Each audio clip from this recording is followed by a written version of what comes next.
मी तुम्हाला देतो. रावणाने काय मागितलं असं?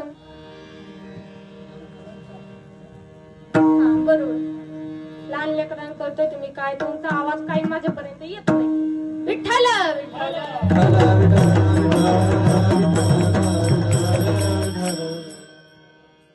मग शंकरदेव म्हणाले तुम्ही वर मागा. रावणाने वर मागितला. काय मागितला? देवा मला जास्त काही नको, परंतु ही जी सोन्याची लंका ना ही मात्र मला दे. आपले शंकरदेव तर खूप भोळे होते, त्यांनी ती सोन्याची लंका देखील देऊन टाकली. इतके शंकरदेव भोळे.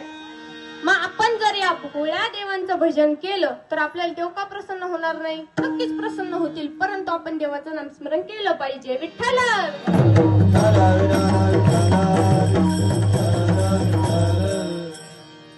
मग नाथ महाराज म्हणतात शिव भोळा.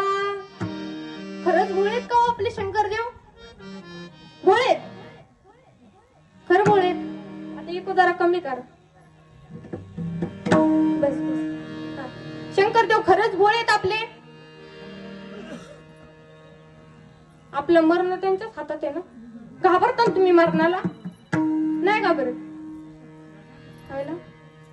हो झाला मी नाही घाबरत, खरंच नाही घाबरत. घाबरता आले धुरीत. विठ्ठल